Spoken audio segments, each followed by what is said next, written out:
If there's one gaming company that you should hate to your absolute core, it is Ubisoft. Because you know why? Because every time I see them in the news, they always do something that is extremely anti-consumer to its own player base. It's almost like they hate their player base at this point. It's like they're allergic to money. Like, I'm serious right now. We beg these people every single year for a franchise that is really old to come back and breathe like new life into it. You want to know one of the examples? Rayman. What happened to Rayman? I don't know. You got a probably better chance of finding a different YouTube channel that'll find out that answer for you. And the biggest one would probably be the biggest way for them to print money on us. Splinter Cell. When was the last time we had a Splinter Cell game? That was one of my favorite ones, besides Assassin's Creed. That's really the darn shame, you know? But you know what? That's not what spurred this video on. You know what spurred this video on? The CEO of Ubisoft, Guillermo, has actually made some comments on certain topics that I actually wanted to discuss with you guys about. Are you guys interested? Good. Make sure to go grab a snack and a nice little drink because we're just going to go ahead and dive right into it. I'm not going to waste any more of your time. So does anybody remember a little video game that was produced by Ubisoft called Star Wars Outlaw? Yeah, remember that game? Remember how terrible it was? Get ready for this. Ubisoft CEO blames Star Wars brand for Outlaw sales disappointment. In an eyebrow-raising development, Ubisoft Guillermo has commented on the sales underperformance of last year's Star Wars Outlaws. During a meeting, a shareholder asked the executive if the game's less than desired revenue meant Ubisoft would market or price future games differently. Guillermo predictably had an answer ready, but it was a bit dubious. Oh boy, I love this right here. We didn't reach our sales targets. The game suffered from a number of items. First, it suffered from the fact that it was released at a time when the brand that it belonged to was in a bit of a choppy waters. I'm sorry. What? You know, Guillermo, if nobody actually did some research on what bullshit that you're spewing through your mouth right now, they would actually probably believe you. But here's the thing, though. There's a little game, a little Star Wars game that came out in 2019 called Star Wars Jedi Fallen Order. Came out to a critically acclaimed, everybody loved it, and it sold very, very well. Want to know how? Because that got me back into Star Wars, and all my friends were ranting and raving about it, and the Jedi forums, I shouldn't say Jedi forums, the Star Wars forums were talking about it. And I'm not just talking about Reddit, Twitter, all that stupid goofy shit. No. I'm talking about the majority of the people actually love this game. But you know what? One piece of media that released that same year that would have supposedly helped you in this argument if it was true. Do you know what one piece of media that released that really significantly damaged the Star Wars franchise? Star Wars Rise of Skywalker released in 2019, the same year Jedi Fallen Order released. Oh, you guys are asking for another example? Well, dear Gar over here will gladly give you another example, fam. Back in 2023, another Star Wars Jedi game released. Survivors. Yes, it released to the public. Yes. And let me tell you something, not a lot of people liked it, including me. The story mode was just very questionable at times. On top of that, too, there was a lot of bugs that happened. It was just an absolute mess. I kid you not. It was just like, oh god, this is not really good at all. But you know what? Other two pieces of media released at the same time, Guillermo? Visions and Ahsoka. Those were really good, and people really loved both of them for what they brought to the table. Spoiler alert, none of them affected each other at all. But you know what affected these things to sell well properly and be critically acclaimed was the fucking quality they brought to the table. You brought zero fucking quality to the fucking table or to the fucking franchise. So you don't get to blame the fucking reception around the franchise when your lazy ass has been fucking lazy for fucking years. But you know what? To some of the guy's credit in this situation, he at least did admit some of the fault with the product that was going on instead of taking fucking responsibility. And you guys thought that was it? Oh no, we still have more of dumb little quotes from the CEO. Ubisoft says microtransactions make the player experience more fun. rank it as maybe the worst quote in gaming history. So a statement directly from Ubisoft's financial report: the adoption of monetization engagement policies that respect the player's experience are sustainable in the long term. At Ubisoft, the golden rule when developing premium games is to allow players to enjoy the game in full without having to spend more. Oh, that's funny, Ubisoft. Hey, what was those about the time savers that you wanted to put inside of our games? Or how you guys artificially increase missions within the games and lower the experience within them, so you guys felt like you had to force us to the microtransactions in order to lessen the time to level up within certain Assassin's Creed games? Anybody remember that one? I remember that one. Continuing, they make the boldest of claims. Our monetizations offered within premium games make the player experience more fun by allowing them to personalize their avatars or progress more quickly. However, this is always optional. Always been optional? I swear, every time I look at your guys' monetization, it just gets worse every single time. From the time savers to buying skins, and the rotating stores with the items within them. It's always been optional. It's not like you guys are purposely creating a system of fear of missing out so people have to spend money to rush and go ahead and purchase the skin instead of being able to save up credits like the free currency to go ahead and buy those skins. And mind you, some of those skins that you provide to your customers aren't even be able to be bought with the free currency. You know, at least with Marvel Rivals, they allow you to fucking, build up the currency and buy whatever skin you want. This right here, your guys' games have just been an absolute sin to have to even witness. Like, oh my god. And this is not over. This is actually going to get worse. Remember how people would say bitching and complaining online is not going to help anybody at all? Well, they're kind of right in this situation. It's not helping Ubisoft at all. Ubisoft admits online criticism to be a business risk for them.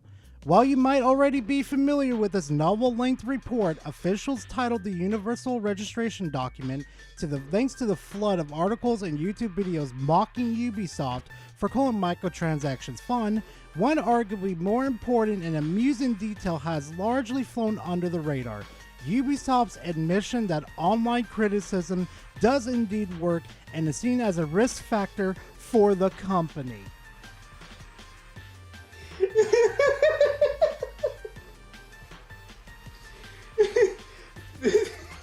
My fucking eyes are tearing up. For all the people that ever bitched and complained about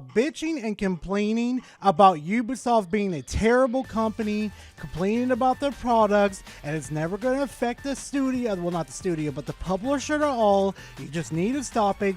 You guys can go ahead and take that crow right next to you and cram it down your fucking throat.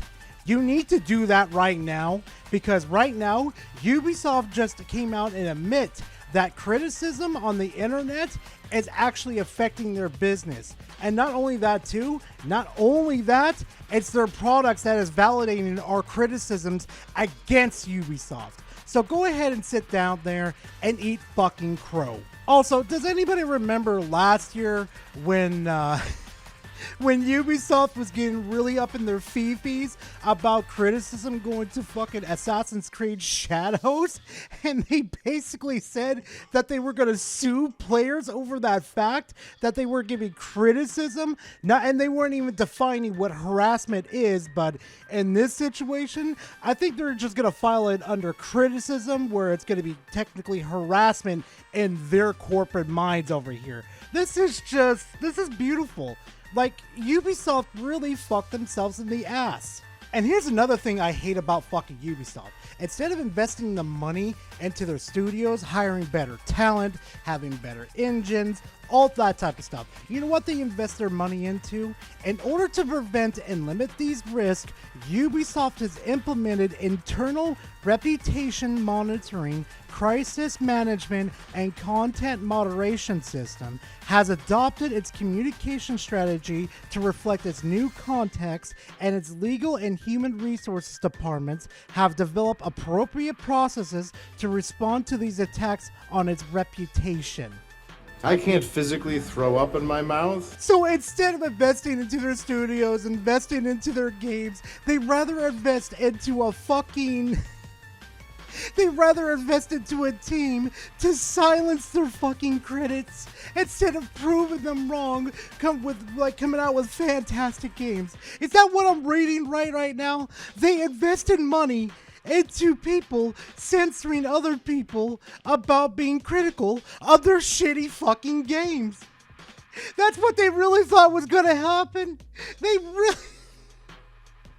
God, I can't wait for Ubisoft to go bankrupt. But I hear you say right now, but Gara, isn't that the end of the Ubisoft news? Oh wait, there's more time on this video. Please, Gara, don't tell us it gets worse. It gets worse. It gets absolutely worse. Because you know what? This one I was waiting to talk for, and I put it at the end of the video, and I'll put timestamps in the video so you guys will skip around to your guys' leisure and pleasure too. Get a load of this one from the fucking CEO of Ubisoft. Get ready for this. This article title. Ubisoft CEO responds to the Stop Killing Games petition, stating the publisher is working on improving its approach to end-of-life support, but that nothing is eternal. Guillemot, CEO of Ubisoft, was asked about Stop Killing Games, which advocates for increased regulations to prevent game developers and publishers from shutting down games after official support for them ends. At Ubisoft's annual shareholders meeting, the question was posed in the context of Ubisoft's online racer, The Crew, the shutdown of which became the catalyst for the Games of Killing Brews initiative. Guillemot initially responded by defending the amount of support Ubisoft provides for its games at present.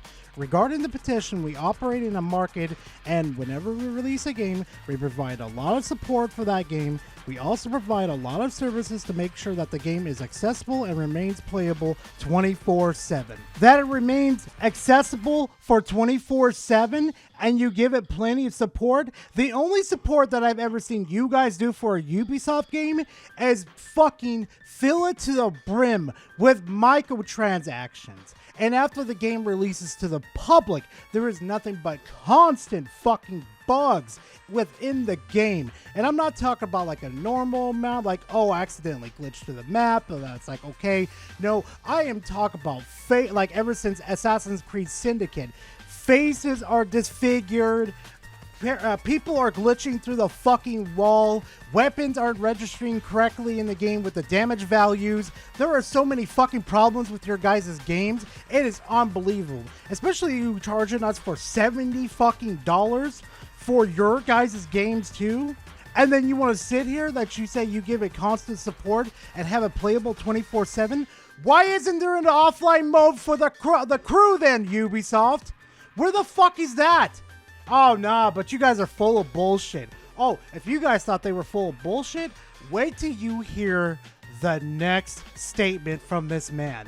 Guillemot, Ubisoft CEO, also stated that players and buyers are forewarned when a Ubisoft game is going to be shut down, and that with The Crew specifically, Ubisoft offers its successors, The Crew 2, on sale for $1, a fortnight prior to the original game's shuttering. For just €1, they got to buy the next version, €1. It's not a lot of money to be able to continue playing a game.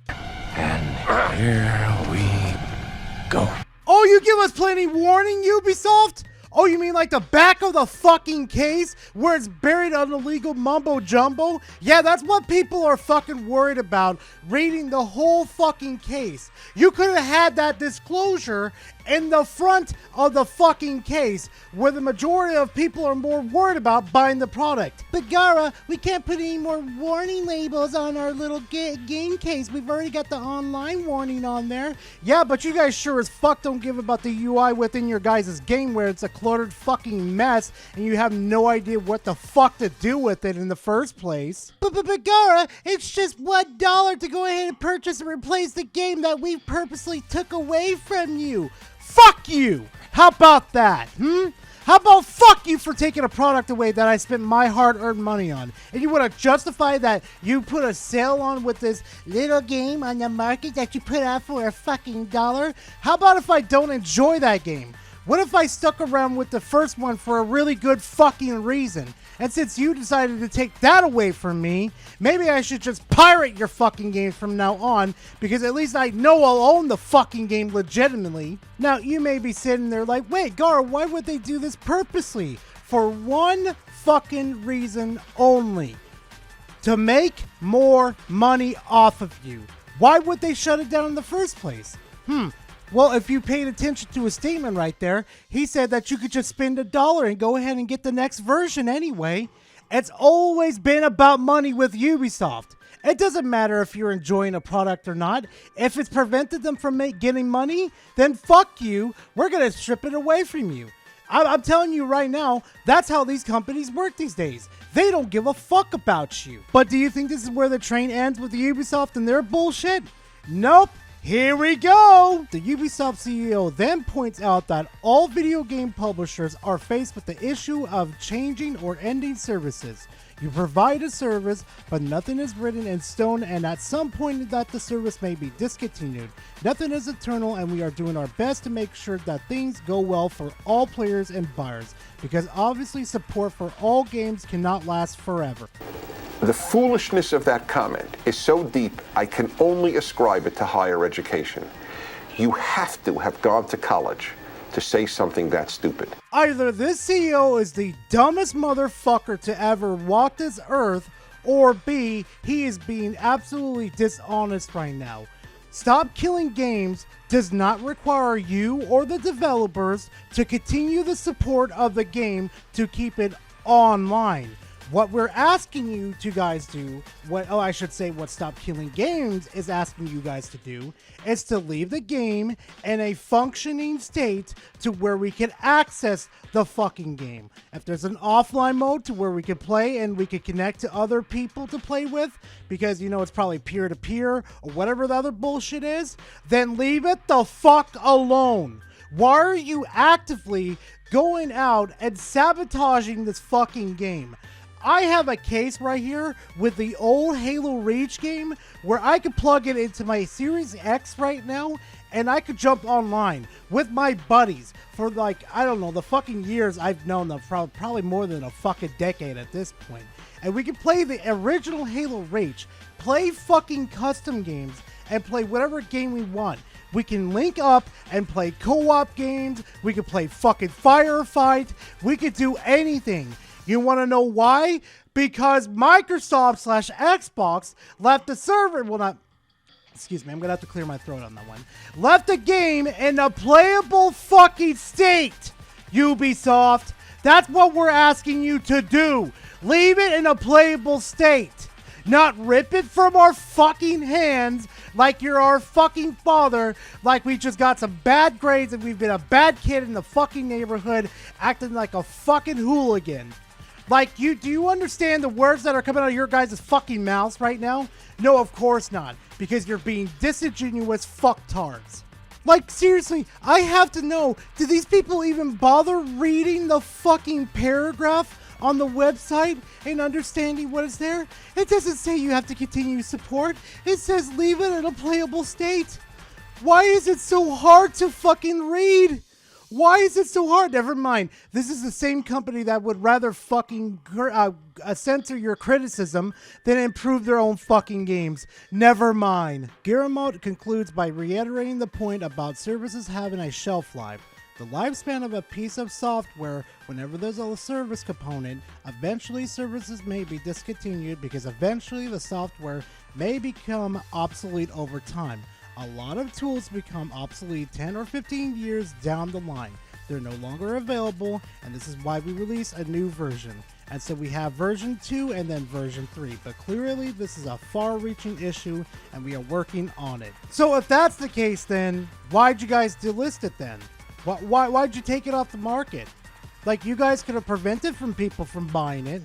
You could have let people keep their copies of the game, but you delisted it from the marketplace to prevent people from accessing their games, Ubisoft. This isn't about supporting the game. This is about you taking away stuff from us. And this is why Stop Killing Games is such an important thing. to put you and the other developers in their goddamn place where you goddamn belong. Because let's be frankly honest here, you fuckers for years upon years have been getting away with all types of bullshit. It's not even funny.